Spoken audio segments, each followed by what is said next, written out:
Nada, vamos a dar comienzo a la charla coloquio sobre autogestión, apoyo mutuo, economía alternativa, y como veis hemos distribuido el espacio para que sea lo más participativo posible. No os cortéis al hablar ni al preguntar. Tenemos aquí a una serie de ponentes que os van a explicar en qué están. Los voy a presentar brevemente. David de Jaén, en representación del grupo de consumo autogestionado. Luego está Tomás, en representación de la red de colectivos autogestionados de Madrid, Jaén, Madrid. Tenemos a Colilla de Valladolid, que nos va a hablar de problemas a la hora de poner en marcha proyectos económicos alternativos, y que pertenece a Bajo el Asfalto está la Huerta. Y también, y me falta Víctor. ¿Dónde está Víctor? De la Cooperativa Integral. Está en el servicio. Vale, pues ahora conoceréis a Víctor. Hay mucha gente que no conozco y voy a hacer unas pequeñas palabras introductorias. Víctor, de la Cooperativa Integral de Asturias. Como todos sabéis, la bandera de CNT es roja y negra. Y es roja y negra en un sentido. Es con una línea diagonal que va del extremo inferior, a ver si izquierdo, al extremo superior derecho. Es en principio roja y acaba siendo negra. ¿Y por qué es así? Porque los anarcosindicalistas pensamos que el sindicalismo es un medio para llegar a la anarquía. Y de ahí que la bandera sea así. Esto, entre otras muchas cosas, significa que dudamos que el capital y el Estado y la política en particular puedan ser una forma de transformación social de ningún tipo. Y por el contrario, pensamos que nosotros estamos capacitados para hacer una verdadera transformación en el ámbito laboral, social y cultural también. En el ámbito laboral lo tenemos difícil porque el capital y el Estado es como un casino y un croupier, ¿no? La banca siempre gana y además el croupier siempre da cartas marcadas. Es imposible ganar al capital y al Estado jugando el juego que ellos nos propongan. Esto se ve ahora en tiempos de crisis porque quienes colaboran con el Estado y el capital y dicen hacerlo para conseguir derechos inalienables para los trabajadores, etc., se demuestra que los derechos que consiguen son concesiones gratuitas del capital y no derechos, porque nos los quitan cuando el Estado y el capital quieren. Basta ver lo que hay para confirmar que es así. Culturalmente también lo tenemos difícil porque el capitalismo y el Estado, desde Goebbels, ya se sabe que la sobreestimulación colapsa los sistemas de percepción y llega un momento en que tanta sobreestimulación interrumpe la capacidad de raciocinio, la frialdad para pensar. Y ellos así lo saben de sobra, y de ahí que se limiten a hacer mensajes, a machacar constantemente mensajes muy concretos. Estos mensajes son, por ejemplo, identificar las votaciones con la democracia. Votar es democrático, la democracia es libertad. Este es un bombardeo continuo. Y otro, claro, es, y por eso estamos aquí, consumir más y más y más de para la felicidad. Otra tontería. Pero nos los meten hasta el alma. Y en el ámbito social también lo tenemos difícil, pero ciertamente se abren o intentamos abrir espacios como los que de hecho están abiertos y cuyos representantes están aquí, y pretendemos que esto sea un diálogo coloquio para analizar qué inconvenientes, qué trabas nos pone el Estado y en qué medida se pueden articular salidas que sean y que estén basadas en nuestros principios de autogestión, apoyo mutuo, horizontalidad, etc. Sin más, ya me callo y, por orden aleatorio, por ejemplo, David de Jaén os va a explicar por qué está aquí. Vamos a hacer una pequeña exposición de 15 minutos y lo que se trata es que preguntemos, cuestionemos y nos enteremos de todo lo que sea susceptible que los ponentes nos aclaren. Con placer, pues presento a David. Hola, buenas tardes. Pues vamos a hablar del proyecto que tenemos en Jaén, que hicimos del grupo de consumo autogestionado, que es un proyecto en realidad bastante sencillo de explicar y relativamente sencillo de hacer. Surgió de la idea de que, ya que todos somos consumidores, queramos o no, pues intentar salir lo máximo posible de lo que marca el capital y saltarnos, por ejemplo, intermediarios y comprar directamente a productores para que se beneficien tanto consumidores como productores. Entonces, bueno, surgió del grupo dentro de CNT, aunque después funciona completamente independiente de CNT Jaén.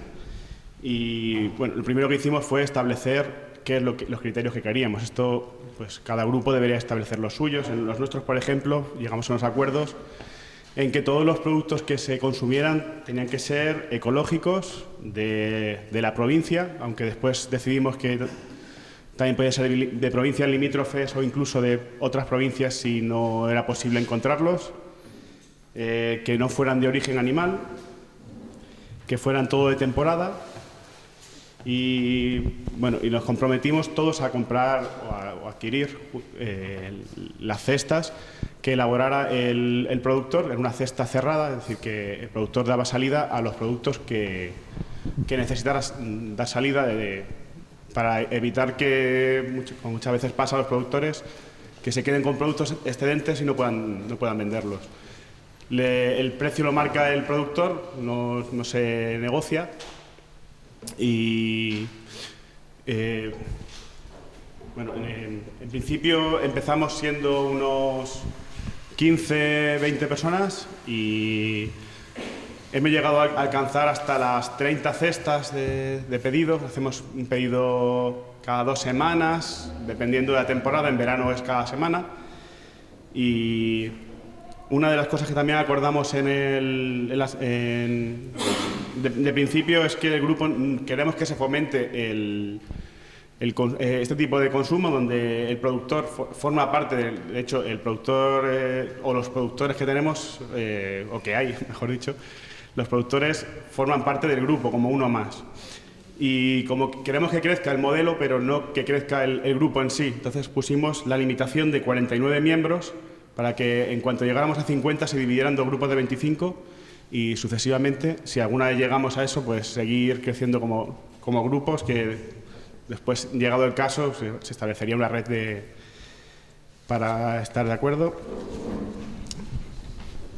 Bueno, el funcionamiento, ya que venimos de CNT, el funcionamiento del grupo es completamente asambleario y autogestionario.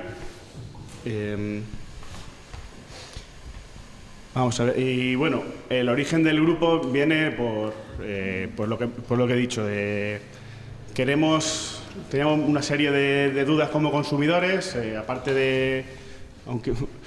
principalmente por salir del sistema capitalista, pero también teníamos otra serie de inquietudes, como es qué es lo que estamos comiendo, de dónde proviene, quién se beneficia y el tema medioambiental. Entonces hicimos una serie consideramos que las ventajas del grupo de consumo de alimentos sería, principalmente que es más justo para el consumidor, porque consigue un precio justo para el consumidor, porque está consiguiendo un producto de calidad y bueno, que también beneficia a su salud y es beneficioso para el medio ambiente y la biodiversidad. Dentro del grupo de consumo aparte tenemos una de las tareas que hacemos o que tenemos asignadas es darle difusión a través de tenemos acordado cada mes hacer una charla o taller y aparte también una proyección. Todo esto va destinado a dar difusión a cómo funciona el grupo o otras formas de hacer consumo. Por ejemplo, hemos hecho charlas sobre crear pasta de dientes o jabones caseros. Después, aunque empezamos solamente siendo un grupo de consumo de alimentos, también estamos ahora mismo trabajando con una cooperativa que produce productos de limpieza y de higiene ecológicos que no son de la provincia, pero son de Murcia, que no está relativamente cerca. Estamos trayendo en contacto con... Bueno, de hecho ya hemos hecho un pedido de productos no perecederos, de tipo legumbres, arroz, pasta, harinas, azúcar. Con esto pretendemos, pues, prácticamente cubrir las necesidades que tenemos de alimentación y de consumo diario, de limpieza, higiene y tal. Bueno, para no ocupar más tiempo, el objetivo final de este grupo, aparte de seguir funcionando así, es llegar a un momento en el que cubramos todas las necesidades o lo máximo posible. También estamos intentando fomentar el autoconsumo mediante se está creando también una huerta y aparte muchos miembros tienen un pequeño terreno que pueden ir cultivando, o otras personas, como por ejemplo yo tengo la terraza en el piso. Intentamos poco a poco ir fomentando el autoconsumo y evitar, bueno, evitar la dependencia que hay del consumismo. Y ya está, en realidad es bastante sencillo. David, ¿puedes cuantificar el tanto por ciento de esa autogestión alimentaria que hoy a día de hoy tenéis? Has dicho que los productos y tal y cual, ¿qué grado por ciento? ¿Qué tanto por ciento satisface nuestro propio? Pues depende de cada uno, porque ahora mismo la huerta está empezando, está habiendo muchos problemas, porque por el tiempo hemos empezado muy tarde y el tiempo no ha acompañado. Después, pues depende del terreno que tenga cada uno. Yo, por ejemplo, en mi caso, me ha dado muy poco, porque es una terraza pequeña, he plantado algunas cosas. No sabría decir un porcentaje muy pequeño.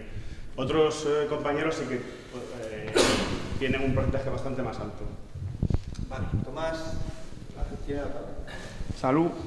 Antes de nada, una matización. No vaya a ser que en Madrid alguien me quiera colgar de una farola.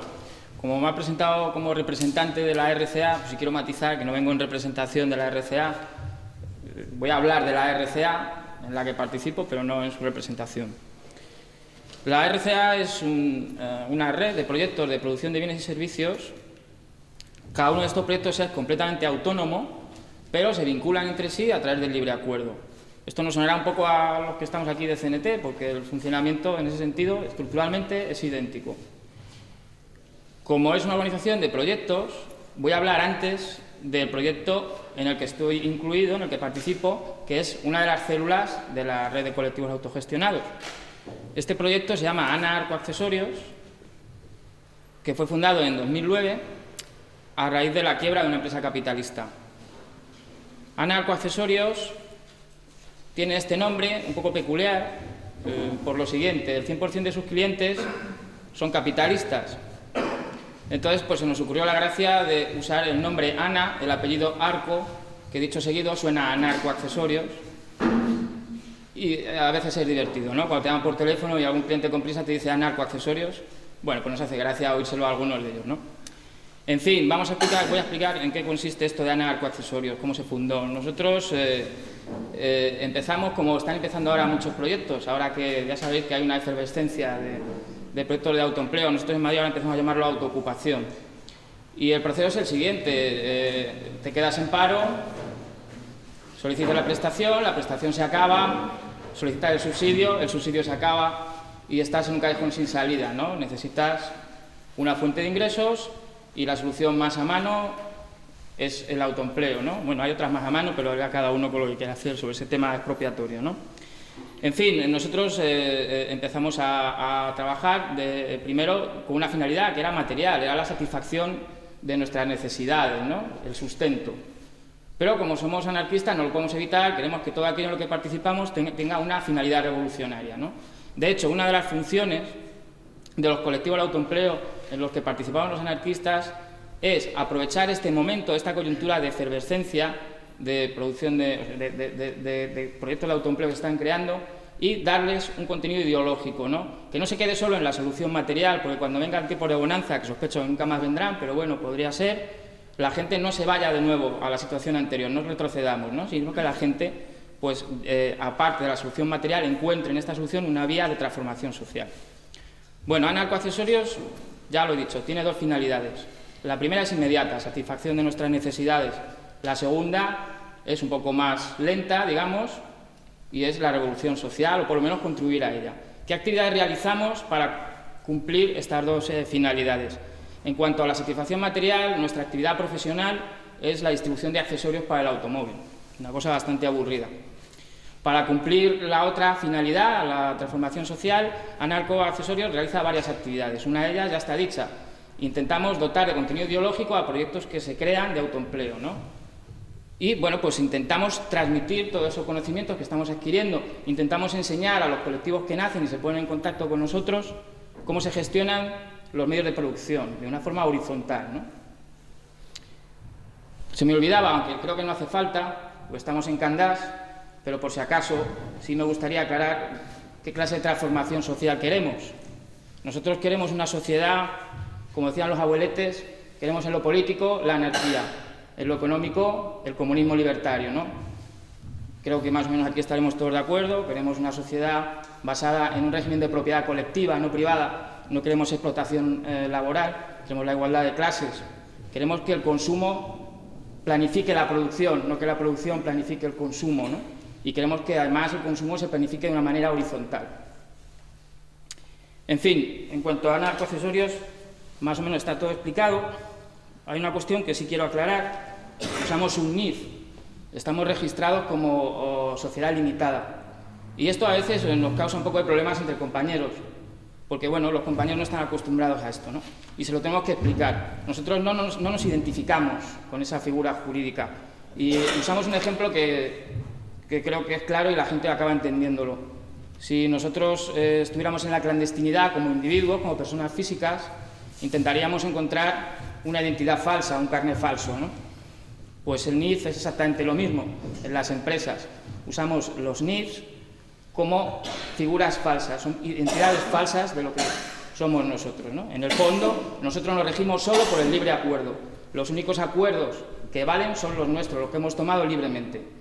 Ahora, esas figuras jurídicas que elegimos, que tienen una regulación, que, bueno, pues en cada comunidad varía un poco, pero es una legislación que desnaturaliza la esencia de las colectividades, pues a nosotros la verdad no nos interesa, no nos sentimos vinculados, nos las pasamos por el forro. Pero lo usamos. Además, hemos descubierto un nuevo uso del NIF, que hasta ahora no se venía haciendo, y los catalanes han empezado antes, ¿no? Es la colectivización de esas figuras jurídicas, estamos colectivizándolas. Es decir, lo usamos como juguetes. Igual que entre colectivos se puede compartir una furgoneta, hemos descubierto que compartir figuras jurídicas, compartir SLs, compartir cooperativas, esos NIF, dan mucho juego luego. Sobre todo te permiten jugar a la clandestinidad. Hay cantidad de colectivos que pueden usar un solo NIF y seguir permaneciendo en la clandestinidad. Es decir, lejos de ser el NIF una figura de absorción del sistema, hemos revertido ese uso y lo estamos convirtiendo en una figura para permanecer en la clandestinidad. Eso en cuanto al NIF. De Anarco Accesorios también quiero mencionar un par de peculiaridades.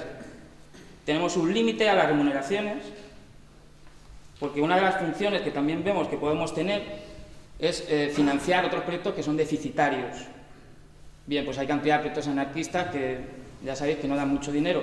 Puesto que nuestra actividad profesional no es en sí revolucionaria, no es un proyecto pedagógico, de pedagogía libre, no es una distri. Bien, pues nosotros lo que intentamos es que esa actividad pues tan aburrida y tan contrarrevolucionaria en el fondo como la distribución de accesorios para el automóvil tenga una utilidad social. ¿Qué hacemos? Los excedentes los destinamos a financiar nuevos proyectos autogestionarios o proyectos anarquistas que sean deficitarios. Para eso, para generar excedentes, intentamos ponernos límites a las retribuciones, límites a la acumulación de capital. Por desgracia, los límites a las retribuciones pues nunca los hemos alcanzado. Ese techo me parece muy lejano, ¿no? En realidad nos teníamos que haber planteado límites a las bajadas de sueldo porque, no sé, sospecho que como sigamos así vamos a bajar bastante el salario mínimo interprofesional. Pero bueno, es otro cantar. Dejo a Anarco porque es un poco particular y paso a lo que interesa, supongo, que es la red de colectivos autogestionados. La red de colectivos autogestionados se fundó en marzo de este año, es decir, tiene muy poca andadura. Y de hecho en Madrid no se ha presentado públicamente. La presentación pública será en enero, el 19 de enero, en el Centro Social Ocupado ECO, en Madrid, en Carabanchel. Y quiero leeros un poco la presentación, que es muy breve, no os asustéis, del tríptico que hemos hecho, ¿no? Para invitar a la gente a acudir. Y lo leo. La RCA es un desacato organizado, un desacato a la autoridad, a la gerencia, a la dirección general y demás instancias que convertían nuestros días en jornadas, nuestra solidaridad voluntaria en tributos y obligaciones fiscales, nuestra ansia de aprender en escolarizaciones forzosas. Nos hemos asociado libremente y hemos aprendido a decidir entre todos y todas, en asambleas donde nadie es más que nadie. Cooperamos, no competimos. Hemos colectivizado la herramienta, el taller, los conocimientos, y somos nosotros y nosotras mismas quienes gestionamos los recursos que generamos con nuestro trabajo. En resumen, estamos recuperando el control de nuestras vidas. La RCA, Red de Colectivos Autogestionados, es una red de apoyo mutuo compuesta por colectivos dedicados a toda clase de actividades: cultura, salud, pedagogía, etc. La RCA se funda en los principios de libre asociación, apoyo mutuo y propiedad colectiva, y se define por su finalidad revolucionaria. Sí, finalidad revolucionaria porque no solo pretendemos buscar medios de subsistencia para unos pocos y pocas privilegiadas, ni simples mejoras de las condiciones de explotación, sino que aspiramos a construir estructuras económicas que sustenten e impulsen una transformación social integral y permitan la extensión de la autogestión generalizada entre la sociedad. Caminamos hacia la revolución social. Este es el texto introductorio, es la invitación que hacemos a los colectivos madrileños para que asistan. Actualmente la RCA está compuesta de 10 colectivos de producción de bienes o servicios. Hay una asesoría jurídica y administrativa, en realidad es una gestoría, pero por cuestiones legales pues, les pueden acusar de intrusismo, prefieren el término asesoría. Estamos nosotros, los que distribuimos accesorios, está una distribuidora de bebidas para hostelería, una organización de compras colectivas, está otra red que se llama Red Horizontal de Arganzuela, que tiene una red de electricistas y fontaneros, un mesón, una red de crianza compartida, hay un espacio autogestionado de difusión cultural y artística, una pequeña fábrica de cerveza artesanal, una cooperativa audiovisual y un colectivo de música electrónica experimental. De momento somos pocos, pero nos vamos apañando. ¿Cómo funcionamos? Pues como siempre, en asambleas. Como hacemos en la CNT, ya que somos colectivos, van delegados, no hablan a título personal o particular, tienen que llevar un mandato previo de sus asambleas. Los órdenes del día se hacen a través de una lista interna de correos y cada colectivo se rota en la organización de cada asamblea. Hay 5 requisitos para entrar en la RCA, creo que no son muy exigentes. Uno de ellos era, claro, realizar una actividad económica de producción o servicios. ¿Por qué? Porque, bueno, veníamos algunos de nosotros de organizaciones integrales y entendíamos que ese proceso de constitución de organizaciones integrales era demasiado lento y que teníamos intereses comunes que necesitábamos desarrollar ya los productores, ¿no? Otro es, claro, la aspiración a la transformación social. Otra es tener un único órgano de decisión, la asamblea. Otra, no explotar a trabajadores y trabajadoras. Y, por último, no depender de subvenciones privadas o estatales. Esto tiene miga y luego el amigo Colilla y yo debatiremos sobre el asunto porque, claro, la frase es ambigua, no depender de subvenciones no restringe la petición. Pero bueno, esto durante el debate veremos qué sacamos de ello, ¿no? En principio no voy a explicar mucho más allá de que la fuente de financiación son contribuciones voluntarias de cada colectivo, no son forzosas, cada colectivo aporta lo que puede. Y otra peculiaridad de la red es que el fondo, la tesorería, está descentralizada. Cada colectivo va guardando un poco lo que va generando y pone a disposición o libera los fondos cuando hay necesidad, ¿no? Como es una red de apoyo mutuo, pues aunque tenemos poco, porque tenemos poco recorrido, pues ya hemos hecho aportaciones, por ejemplo, a un documental sobre autogestión que se está haciendo ahora en Barcelona. Hemos hecho aportaciones a Rise Up, que sabéis que es este colectivo, yo que soy tecnológicamente analfabeto, pero bueno, creo que las transmisiones por internet son más seguras, mis compañeros en fin, esto alguien que sepa que lo explique luego, ¿no? Y en principio nada más, a lo largo del debate supongo que habrá ocasión de hablar más de la RCA. Perfecto, gracias Tomás. Colilla de Valladolid. Voy a hablar acerca de los problemas que surgen cuando empiezas proyectos de carácter económico.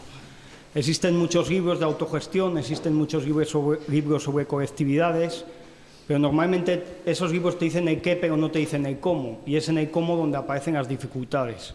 Muchas veces vamos a charlas de proyectos y normalmente en una charla pues, el ponente lo que hace muchas veces es, de alguna manera, transmitir su idea acerca de un proyecto, ¿no? Entonces encontramos también hay cierto grado como de propagandismo, ¿no? Entonces encontramos que en la mayoría de charlas pues, se viene a decir, por así decirlo, casi siempre lo bueno del proyecto, ¿no?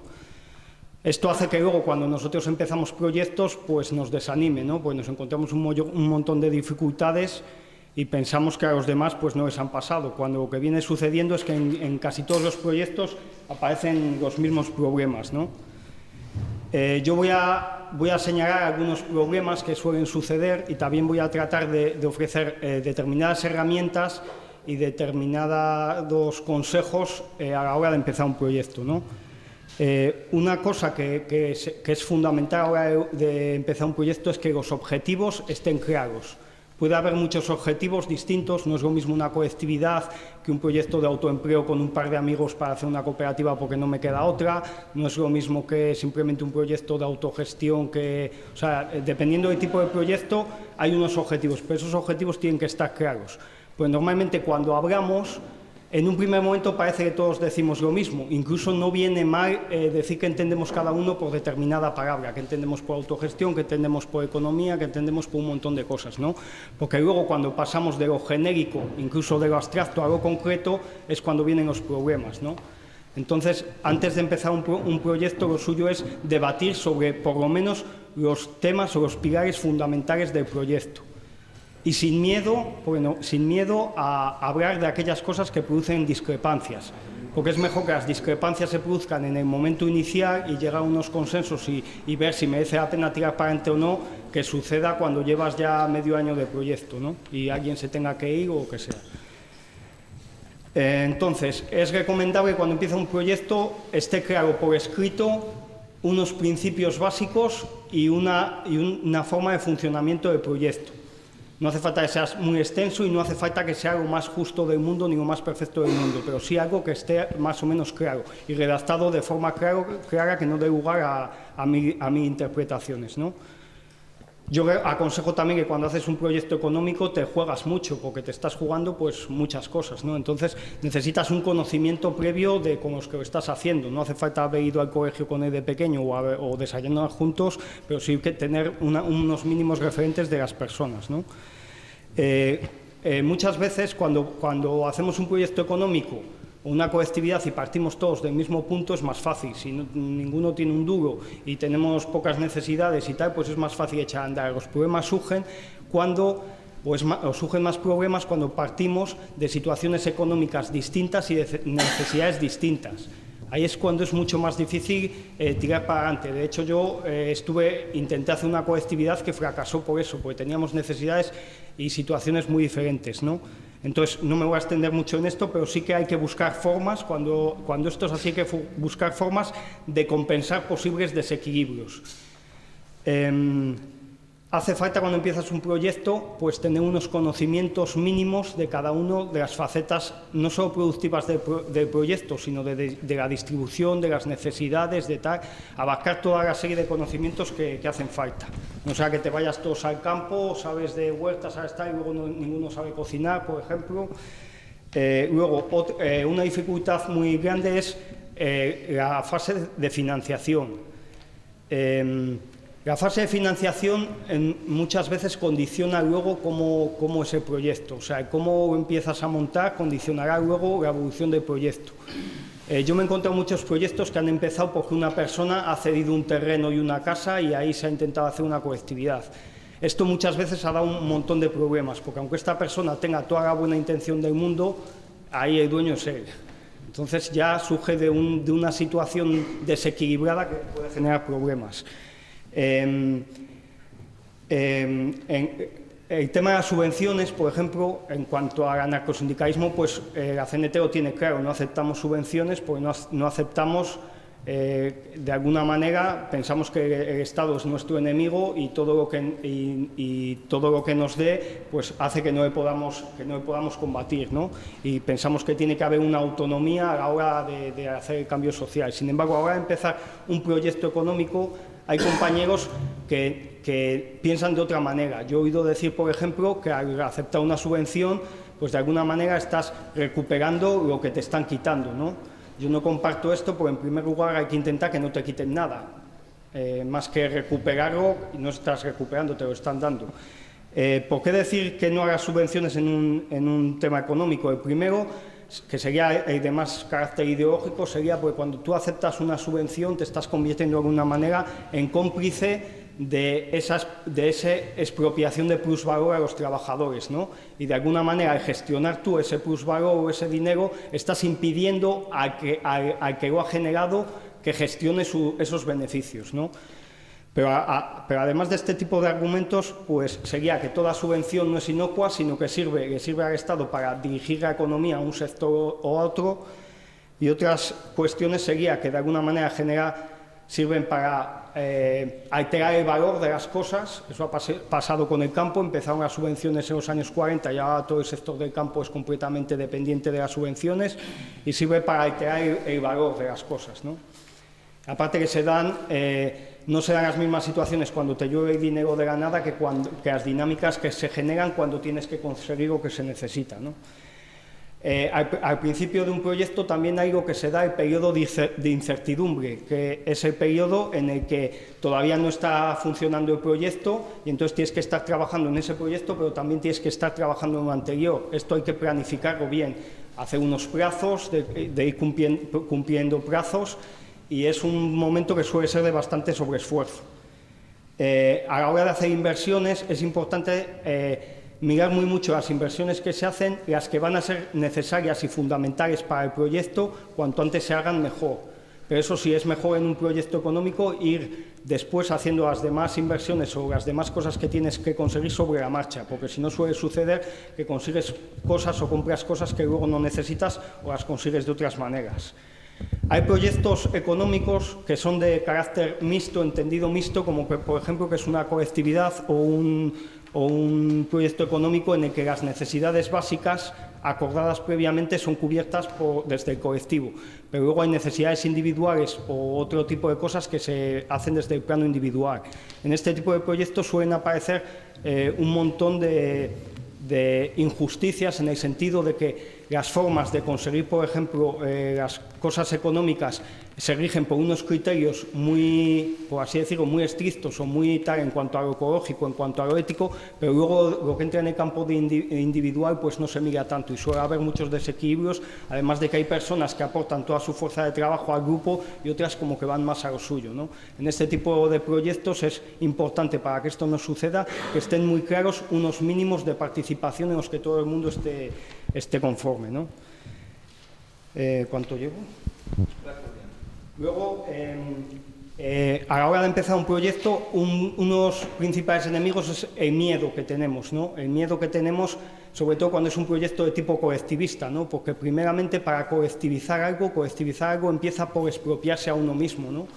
Y eso pues es muy doloroso y deja un vacío muy fuerte, porque ya no es solo una expropiación material, sino que, por ejemplo, si tienes hijos y vas a estar en una colectividad, temas de la educación de los hijos o de los hijos tiene que ver, las decisiones pasan por el grupo, entonces son momentos de miedo y momentos dolorosos, ¿no? Entonces, para poder, algunas herramientas para poder aplacar estos miedos pueden ser, por ejemplo, los periodos de prueba. Unas veces se pueden hacer fijados a un tiempo determinado y otras veces hasta que la persona ya se sienta segura, ¿no? De que mi furgoneta, pues la vamos usando todos, pero hasta que no pasen 6 meses y veamos que esto tira para adelante, mi furgoneta, si me voy, me la llevo, por ejemplo, ¿no? Otra herramienta que se puede utilizar es la gestión de determinados bienes por parte de una persona, ¿no? Por ejemplo, yo es que mis herramientas me las han roto muchas veces y soy un tiquismiquis, entonces estas herramientas están socializadas, pero cuando alguien la va a utilizar me avisa, la veo, luego me la entrega, etcétera, ¿no? Otra herramienta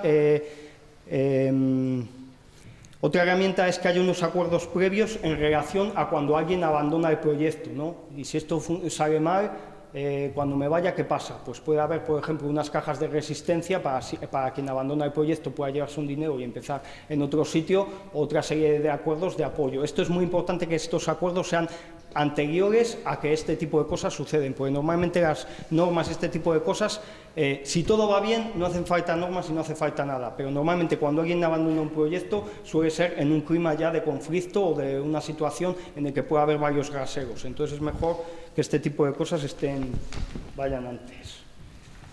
¿Cómo voy? Luego en los proyectos muchos, sobre todo ahora se está creando mucho el tema de las redes. La mayoría de proyectos económicos que se han hecho y han fracasado, bueno, la mayoría han fracasado por motivos personales de convivencia relacionado con amoríos, relacionado con relaciones personales y tal. El otro motivo es porque han muerto por propia endogamia, no sé cómo decirlo, por no tener una salida ni a lo que producían ni a lo que hacían. Ahora mismo se está trabajando mucho en el tema de las redes, ¿no? Entonces, se está trabajando mucho, luego el compañero hablará, por ejemplo, no te asustes, hablará de monedas alternativas que se están haciendo y de otras herramientas que facilitan el intercambio, porque dentro de estos proyectos es muy difícil intercambiar lo que se produce. Y muy difícil, no queremos, por ejemplo, vender por el tema del plusvalor y tal, es muy difícil intercambiar y luego el compañero habla de estas historias. A veces sucede que se producen dependencias de cuando una persona, las demás personas se hacen dependientes de una o aparecen cosas parecidas a lo que puede ser un líder o una persona que tal. Muchas de las veces se produce ya no por afán de liderazgo de las personas, sino porque a veces el grupo va delegando cada vez más cosas en una persona, ¿no? También hay que evitar, por ejemplo, en aras de la horizontalidad, evitar la sobreespecialización, ¿no? Está bien a lo mejor que uno se especialice en algo, pero tiene que poder abarcar las cosas fundamentales. Es necesario hablar sobre la tecnología productiva que empleemos o de distribución, porque eso puede crear especializaciones y también, bueno, es que creo que me estoy enrollando mucho y me quedan muchos puntos. Voy a hablar un poco de los procesos de toma de decisiones, ¿no? No es horizontal cuando todos decidimos por igual, pero la responsabilidad no se asume por igual, ¿no? Hay una cosa que se llama Pareton, que es unas teorías económicas que han hecho dos tipos en Estados Unidos, que aportan cosas muy interesantes a este tipo de proyectos. Una es que el poder de decisión tiene que ser proporcional a cómo te afecta esa decisión. Entonces, en base a este criterio básico, pues establecen diferentes mecanismos de tomar decisiones según el carácter de la decisión. Si es una decisión que afectará a los pilares básicos del proyecto, pues evidentemente intentaremos que esa decisión sea por consenso. Si es una decisión de carácter menor, pasajera y tal, pues no hay que tirarse ni mucho tiempo discutiendo ese tema y a lo mejor puede ser por mayoría simple, o incluso si es una decisión que solo me afecta a mí, pues que lo decida yo, ¿no? A la hora de tomar decisiones, yo recomiendo no forzar acuerdos, no intentar nunca forzar acuerdos, porque los acuerdos que se fuerzan luego no salen bien. También que cuando se mete un punto en una asamblea, ese punto esté acompañado de una pequeña ponencia, que no hace falta que sea una tesis doctoral, tampoco una pequeña ponencia, y que esté lo más claramente desarrollado el qué, el quién, el cuándo, el cómo y este tipo de cosas.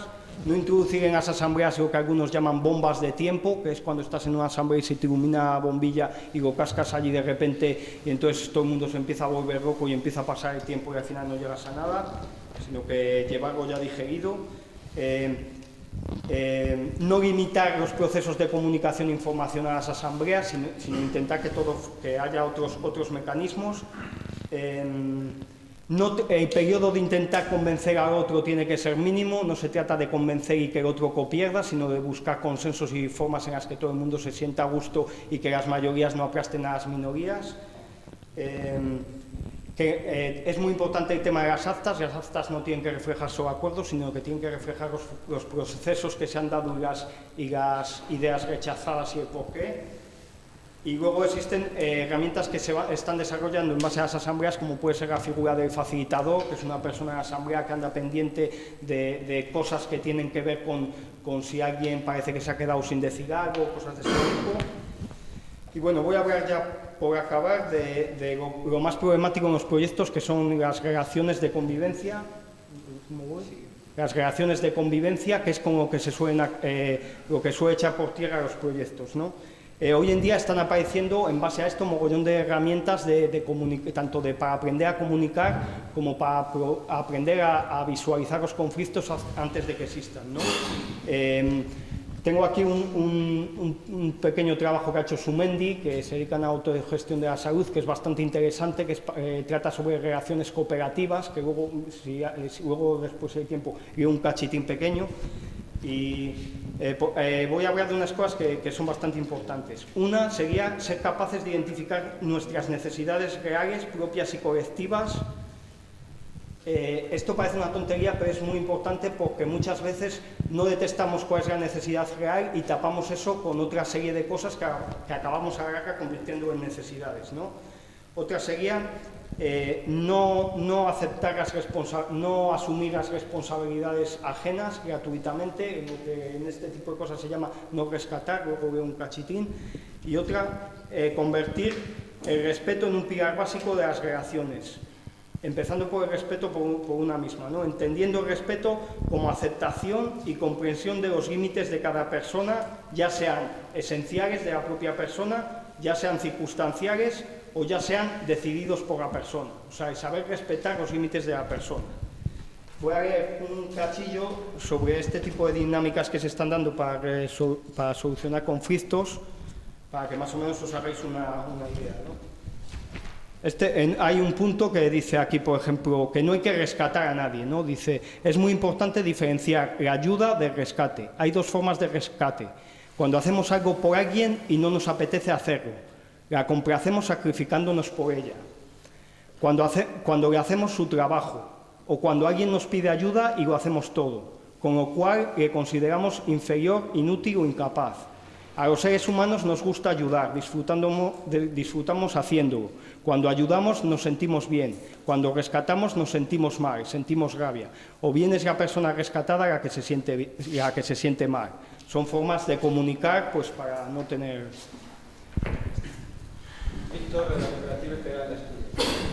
Bueno, salud, compañeros.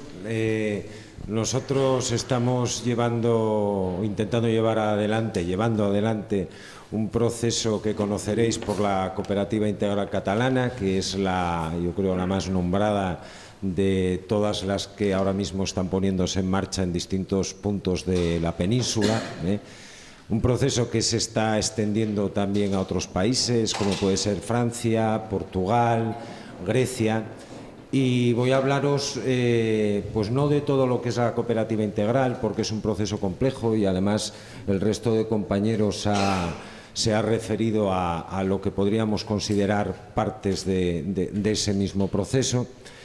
Y deciros que más allá de ser una cooperativa como forma legal, que lo es, busca ser un espacio donde establecer nuevos tipos de relaciones entre las personas, busca que todos podamos conocernos, comunicar nuestras capacidades, nuestros deseos a la asamblea y que allí nazcan pues esos nexos de unión entre los seres humanos que den lugar a multitud de cosas, ¿no? Puedan dar lugar a proyectos productivos, pueden dar lugar a la vivienda colectivizada, pueden dar lugar a espacios de protección de la salud fuera de lo que es la salud que todos conocemos, manejada por la farmaindustria.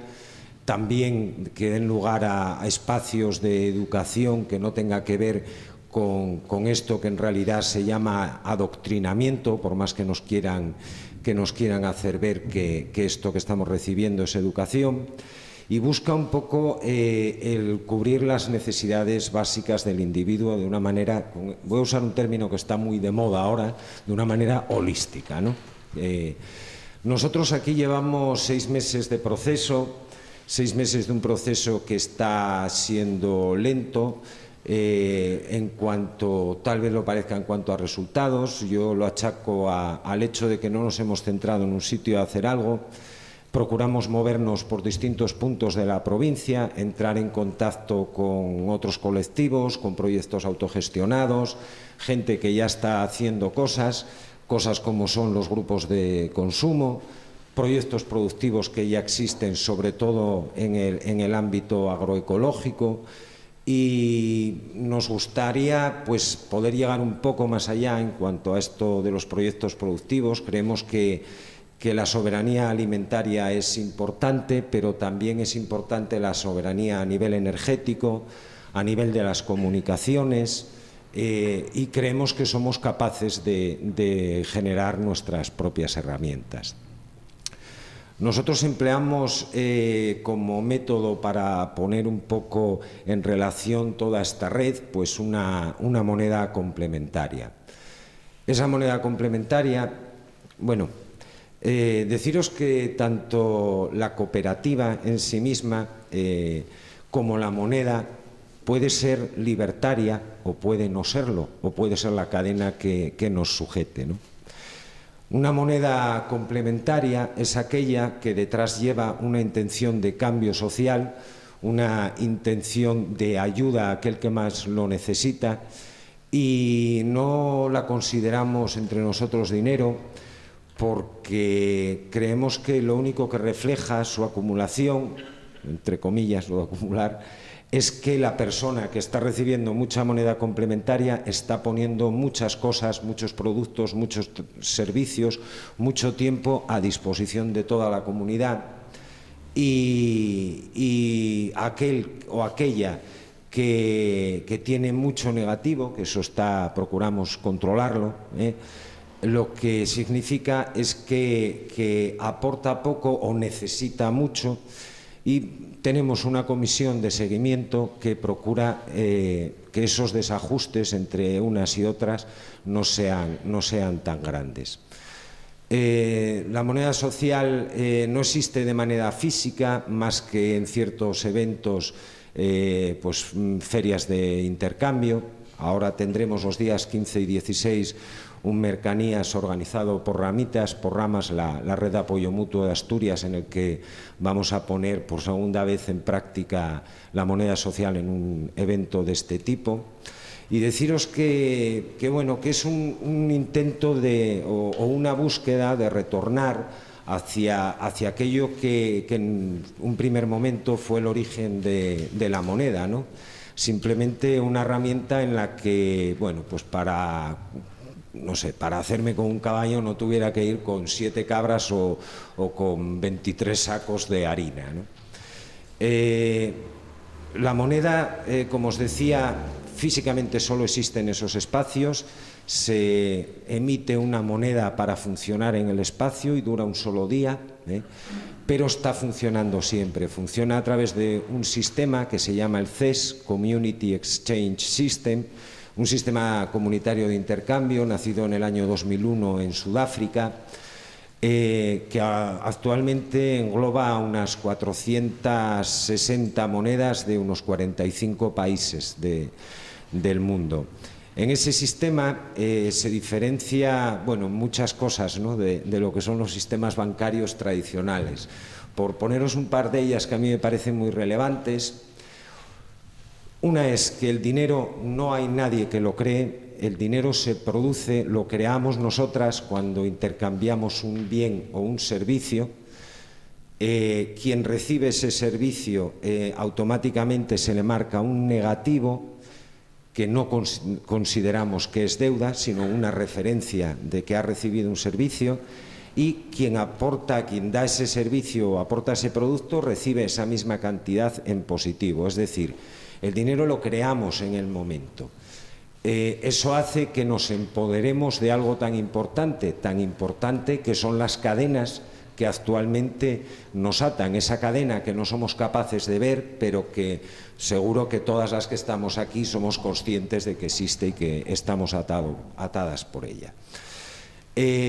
Otra cosa que es, en mi opinión, relevante de esto es que en las cuentas del CES tú en tu banco puedes ver cómo tienes, cuántas perras hay o cuánto tal. En el CES todas y todos podemos ver cuánto positivo o cuánto negativo tiene cada uno, y también ver cuántas transacciones se han realizado y con quién. Para proteger, lógicamente, la intimidad de las personas, lo que no puedes ver es qué es lo que ha comprado, adquirido, o aquello que ha vendido o servido, ¿no? Y otra cosa que es relevante respecto a este tema de la moneda, y un poco respecto a la filosofía de la cooperativa integral en general, es que no existe el concepto del interés. Cualquier préstamo que se haga dentro de la cooperativa está totalmente libre de ningún tipo de plusvalía por el mero hecho de que una persona en un determinado momento disponía de la cantidad y había otra que la necesitaba, ¿no? Deciros que es un proyecto, como veréis, anticapitalista, un proyecto que busca sustraer euros, quitar mercado al sistema. Creemos que entre nosotras, que somos todas consumidoras y somos todas también productoras en mayor o menor medida, creemos que somos capaces de hacerlo. De hecho, ahí afuera ya lo estamos haciendo. Lo que pasa es que nos hacen ver que son los consejos de administración o que son eso que llaman jefes los que lo producen, pero somos nosotras quienes lo producimos. Y nuestra forma de funcionar pues es como la del resto de proyectos de los que se ha hablado aquí, asamblearia también.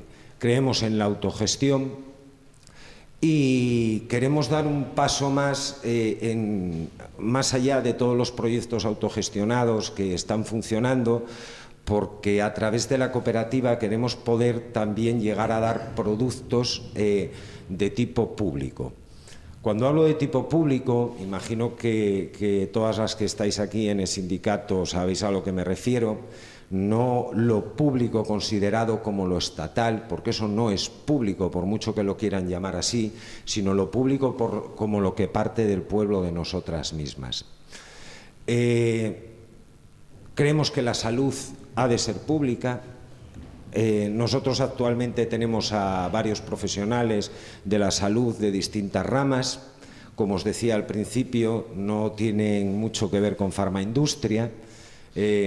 También tienen una visión bastante holística de la salud. Realmente esto que llaman la salud es la cura de la enfermedad. Tampoco la cura, la cronicidad de la enfermedad, porque es lo que se nos está haciendo. Están procurando que estemos permanentemente pendientes de ir a la farmacia, de comprar el rollete de turno, simplemente por una falta de visión, no una falta de visión, una intencionada falta de visión y de transparencia, porque nosotras hemos detectado que muchos problemas sanitarios que existen se deben por el tipo de alimentación que estamos consumiendo y se deben también por los malos hábitos que habitualmente tenemos, ¿no? Que van desde los hábitos posturales, estamos siempre pues muchas sentadas en el trabajo, caminamos poco porque tampoco el sistema nos deja demasiado tiempo para ello. Otro aspecto que nos gustaría poder hacer público es el tema de la educación. Todo esto son cosas que ya la Cooperativa Integral Catalana ya tiene en marcha. Algunos de vosotros conoceréis Aura Social, el proyecto en el que están haciendo todo este tema de la salud pública y de la educación también comunitaria. Y luego añadimos a toda esta cuestión el tema de la vivienda, que nos parece muy importante en la situación en la que vivimos actualmente. Todas sabéis las dificultades de acceso que tenemos a ella, cada vez son mayores, los bancos han cortado el crédito, no les interesa seguir dándolo. Ha llegado el momento, después de habernos inflado con créditos como agoches, como decimos en mi pueblo, ha llegado el momento de la matanza, de coger esas vacas, empezar a catarlas y hacer pues lo mismo que se hace en la industria alimentaria, ¿no? Se coja al animal y se le consume hasta que ya no puede dar más y se le tira. Bueno, en este momento tan difícil, que tanto cuesta acceder a una vivienda, que tanto cuesta acceder a un puesto de trabajo, creemos que la colectivización de la vivienda es algo importante. Yo voy a poneros un ejemplo. Podemos pensar que un piso cueste, pongamos una cantidad, 400.000 euros. 2 minutos. En Cataluña se ha comprado ahora mismo 35 viviendas, hace un año que se firmó el contrato, 6.000 metros cuadrados de naves industriales y 30.000 metros de tierra por esa misma cantidad, por poco más, por 450.000 euros. Esto significa que si unimos nuestros esfuerzos somos capaces de poder acceder a viviendas a mucho menor coste del que tendríamos que pagar si fuéramos al mercado tradicional. Deciros que como cooperativa integral, por último y para terminar, no tenemos ningún interés en asumir todo eso dentro de lo que es la cooperativa integral como ente en sí. Luego, si tengo tiempo, os hablaré del aspecto legal del asunto. Nosotros lo que queremos es generar que se creen nuevas cooperativas. En el caso de las cooperativas de vivienda, cuando la gente desahuciada nos llama o gente que no tiene bastante dinero para acceder a ella, lo que procuramos es ponerlos de acuerdo, a lo mejor a 10 personas, para que se unan, formen una pequeña cooperativa y a través de ella compren la vivienda. Nuestra visión respecto a los proyectos productivos es la misma. La gente llega, se reúne, se escoge la figura legal que quiera. Nosotros siempre recomendamos la de cooperativa, nos parece la más horizontal, y llevan adelante el proyecto productivo. Y voy a dejarlo aquí por no exceder mi tiempo. Ya tendremos durante el debate tiempo para seguir profundizando. Resumo un poco todo lo dicho y muy brevemente para daros la palabra a vosotros. David nos ha hablado de la autogestión alimentaria. Fíjate si has resumido, David. Tomás, de un proyecto muy particular, pero que funciona en red, con otros también que pretenden, subrayo, planificar el consumo, la producción al consumo y no al revés. Colilla nos ha hecho todo un panegírico de asamblearismo y de los problemas que surgen normalmente entre cualquier colectivo humano, y en particular cuando se pretende funcionar horizontalmente. Y Víctor, con lo que me quedo es pues con las palabras que ha dicho, holismo, y que no lo pretenden dentro de ese holismo de una cooperativa integral, no pretenden que la misma cooperativa lo abarque todo, sino difundir el cooperativismo integral, tal y cual lo entienden ellos. Y con esto, que creo que es muy resumido, os brindo la palabra a todos, recordándonos que estamos aquí para informarnos de cualquier cosa que nos sugiera lo que han dicho los ponentes.